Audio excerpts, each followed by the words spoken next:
Для создания стебля и листьев нашей розы прежде всего нам понадобится флористический рукав размером 5 мм. Обязательно нужно обработать его шкуркой, у меня уже обработан наждачной бумагой, пройтись, для того, чтобы краска на нем держалась лучше. Краска зеленого цвета, акриловая, краска коричневого цвета, тоже акриловая, здесь номер 084.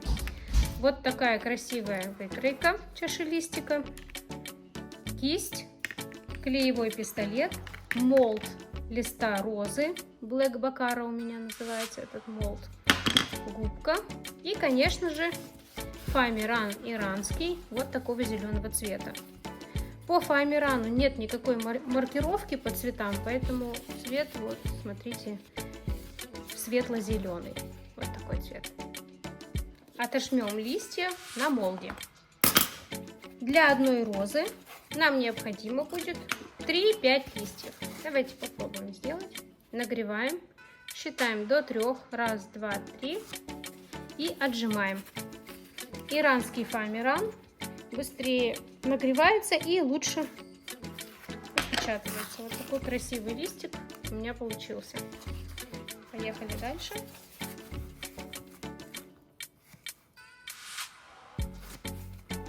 Количество листьев на розе вы можете выбирать сами. Я сделаю 3. Раз, два и сейчас попробую сделать 3. Так. Подрезаем под размер губки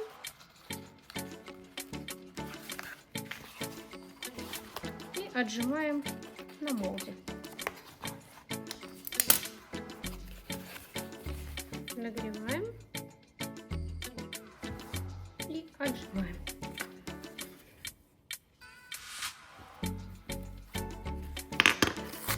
Вот такая красота получается. Нанесем выкройку чаши листика на фоамиран с помощью ножниц и вырезаем чаши листик и наши листья по молду и по выкройке.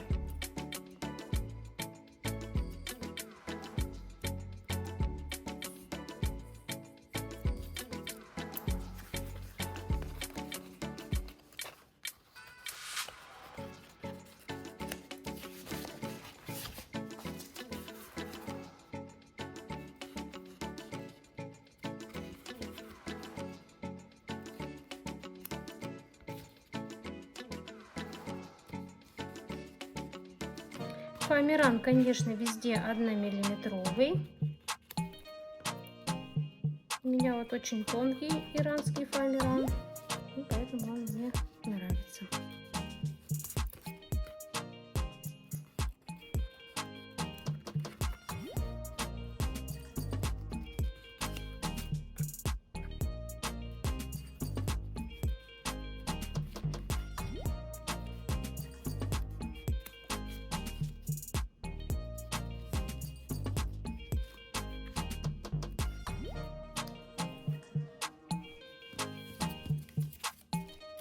Вырезаем лепестки, вырезаем листья.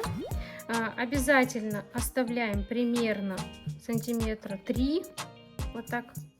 Это нам нужно будет для того, чтобы потом приклеивать к проволочке. Итак, я вырезаю на глаз, вам могу выкройку прикрепить.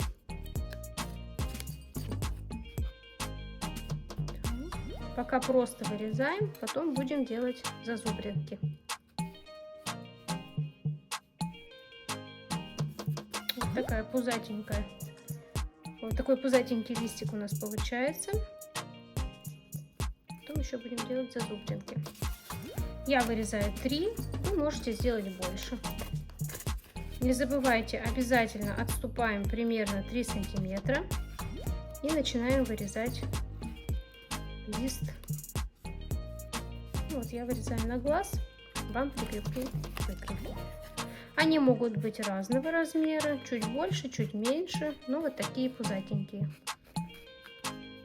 Здесь я тоже оставляю примерно ширина миллиметр, может быть 1-2, как вам удобно. И вот сюда мы будем вклеивать проволоку. Третий листик я сделаю меньше размером. Вот так. Обязательно оставляю. Чуть-чуть поменьше он будет у меня сам по себе. Так. И здесь тоже. Угу. Обязательно оставляю место. Вот такой новый способ крепления листьев к проволоке я вам сегодня покажу. К краю. Для этого нам нужно будет сделать зазубринки. Итак, показываю. Вырезаем и под углом 90 градусов отрезаем. Дальше на 45 градусов и вернулись. То есть это можно делать быстро. Вот так раз. Примерно миллиметр между зазубринками должен быть. Примерно. Вот так. Раз. И ушли. Повернули и ушли. И получается очень реалистичные, красивые зазубринки. Раз, и сюда. Вот так. Еще раз. Покажу. Так, на 40 градусов. Повернули и отрезали. Еще раз медленно повернули и отрезали. Теперь покажу чуть быстрее. Так, обрабатываем все 3 листочка, и получится очень реалистичный листик. Так. И последний. Переворачиваем и то же самое проделываем только с этой стороны. Отрезаем и уходим. Итак, лесенка до конца листочка. Раз, 2, 3, 4. Вот такая красота получается. Чем меньше вы делаете промежуток между зазубринками, тем реалистичнее получается. Я совсем чуть-чуть сделала, буквально полмиллиметра, и это очень красиво.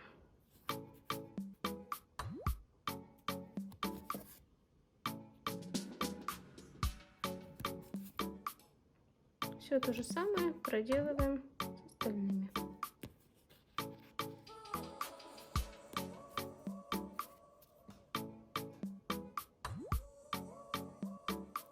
Прежде чем окрашивать листья, нам необходимо вклеить в них проволоку. Отрезаем проволоку 6-7 сантиметров, диаметр 0,6 миллиметров. У меня здесь зеленая проволока в бумажной оплетке.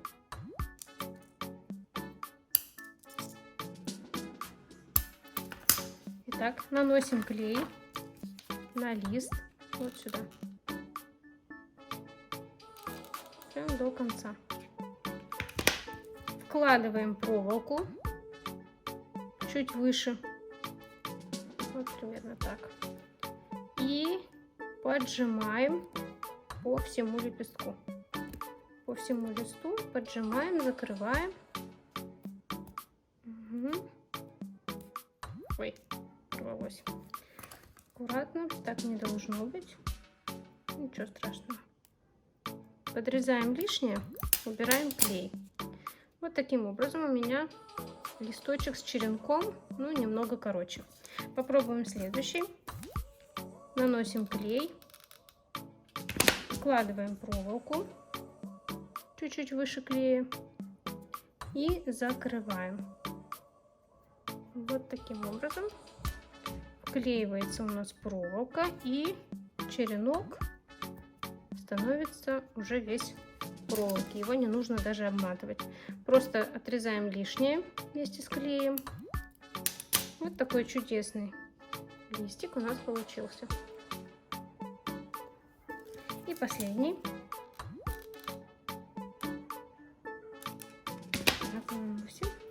Вкладываем проволочку, полностью перекрываем. Хорошенько зажимаем. И все, остается только отрезать лишнее.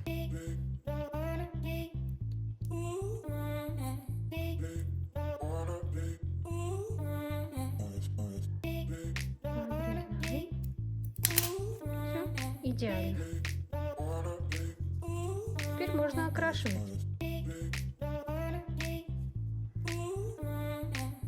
Итак, для окрашивания листьев, чаши листика и нашего прекрасного флористического рукава нам понадобится один и тот же цвет.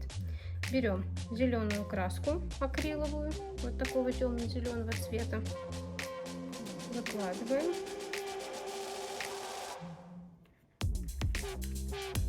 И намешиваем с коричневой краской, примерно так, в таких вот пропорциях. Очень много зеленого и совсем немного коричневого. Перемешиваем хорошо, получается темно-зеленая краска. Вот еще чуть-чуть коричневого добавим. С таким темным зеленым эффектом. Как раз такие листья у нашей пионовидной розы. Поехали. Окрашиваем лист с двух сторон. Сначала окрасим сзади и потом с внешней стороны. Густо наносим краску. Это необходимо, чтобы цвет полностью заполнил фоамиран.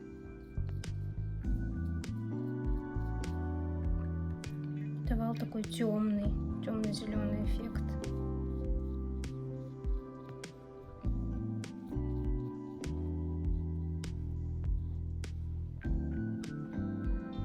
Также окрашиваем полностью весь черенок,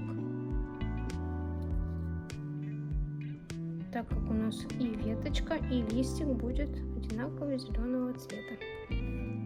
Смотрите, какой красивый цвет получился. Разница, конечно, очевидна. Он уже оживает. Окрасим остальные листья также.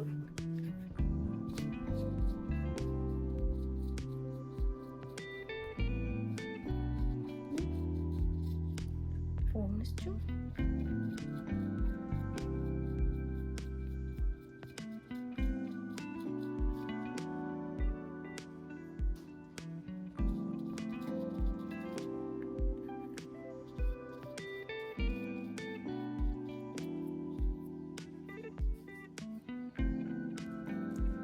На фоамиране краска сохнет примерно 10-15 минут. Но что касается флористического рукава, о нем нужно позаботиться заранее. Он сохнет примерно сутки.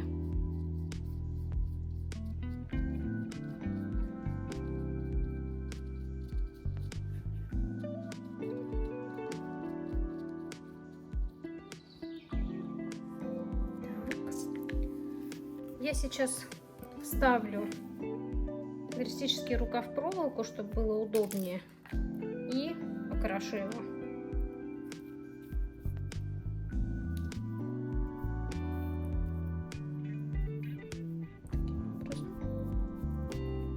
Чтобы было удобно держать, и попробуем его окрасить. Он уже отшкурен, обработан наждачной бумагой. Не забудьте эти манипуляции проделать со своим флористическим рукавом. Обязательно прошкурьте его по всей поверхности.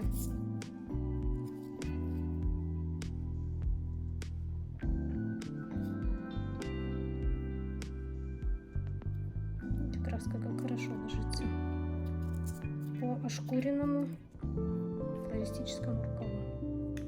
Не съезжает, ложится очень плотно.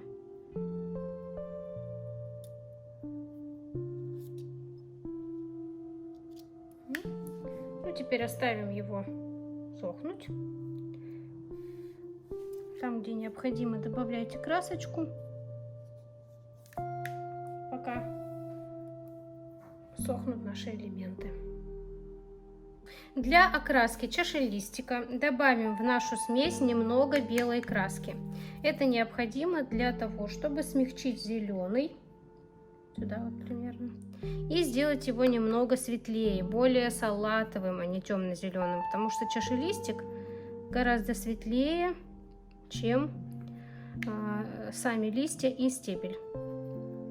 Там придадим ему примерно вот такой оттенок, светло-зеленый.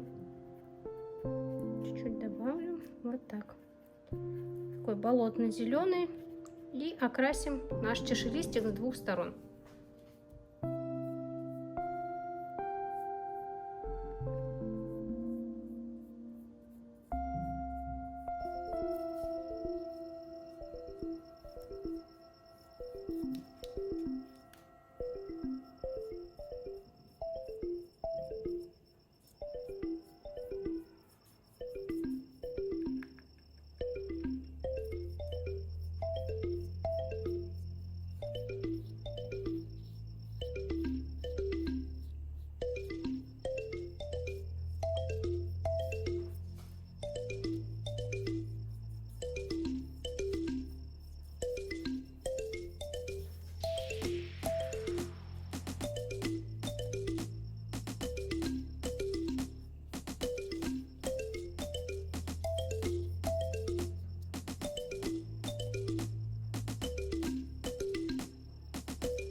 Окрашиваем с другой стороны листья.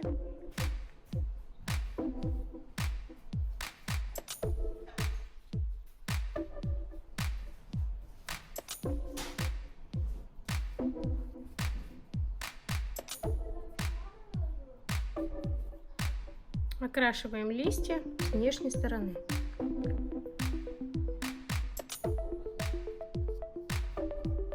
Точно так же плотным слоем наносим краску на фоамиран.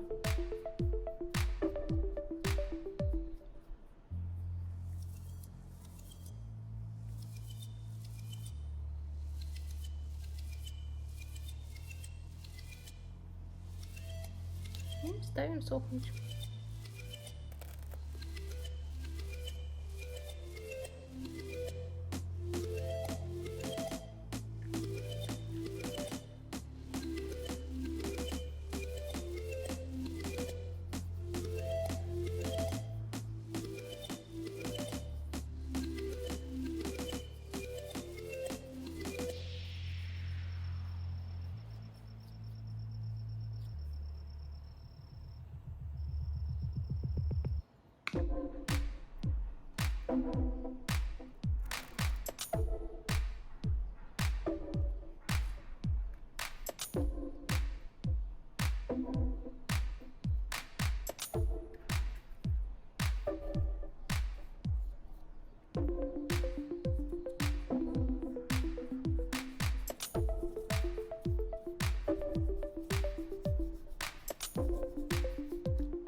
Подклеиваем чашелистик со всех сторон, наносим клей и подклеиваем. Все излучинки приклеиваем к цветку.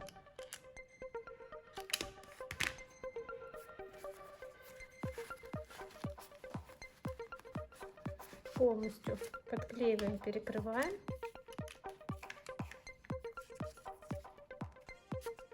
Аккуратно.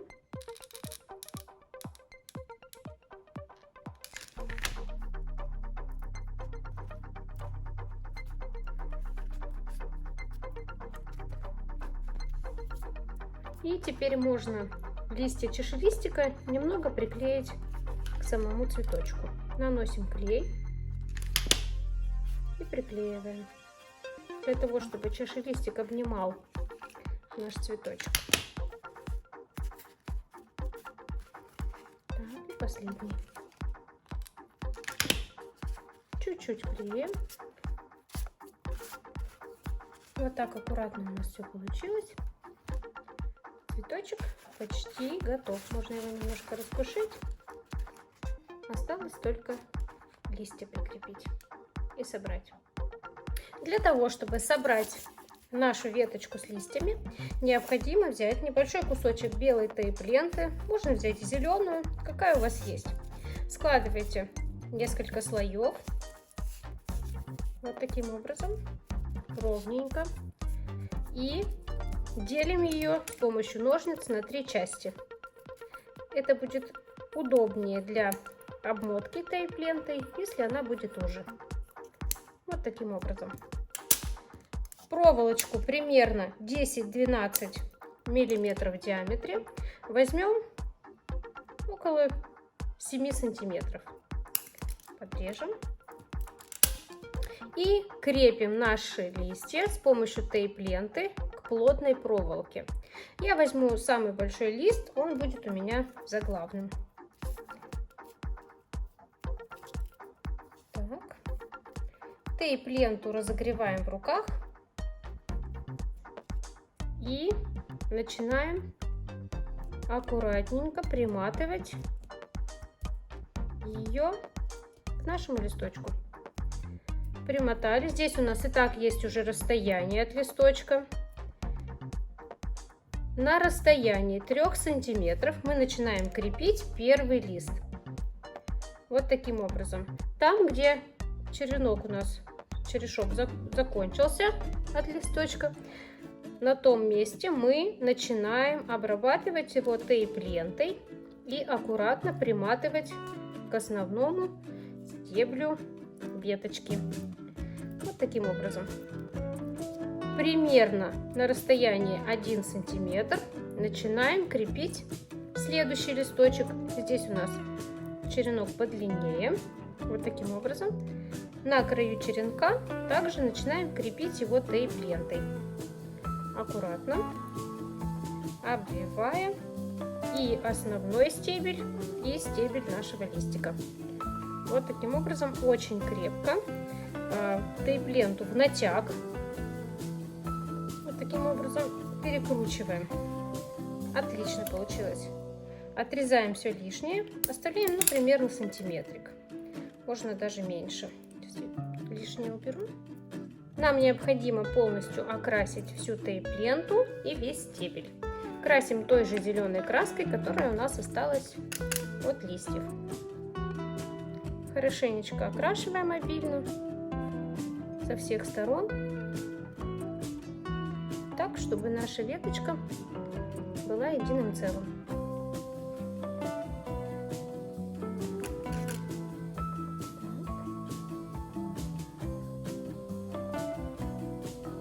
Сушим в течение 15 минут. 15 минут прошло, можно крепить нашу веточку. Проделываем небольшое отверстие. Я делаю на 6-7 сантиметров от основания. Вот таким образом. Ножницами просто проделываем отверстие и немного оттягиваем. И вставляем вот сюда. Сейчас вставляем нашу веточку в отверстие. Аккуратно. Полностью до основания нашей веточки, чтобы все было красиво и аккуратно. Двигаем аккуратненько, вот так. Получилось очень хорошо. Моя краска не совсем высохла, поэтому я вся заморалась. Но мы это исправим. Вы можете подкрасить после того, как прикрепили веточку вот сюда к стеблю, и роза готова. Наша прекрасная пионовидная роза отправляется в букет.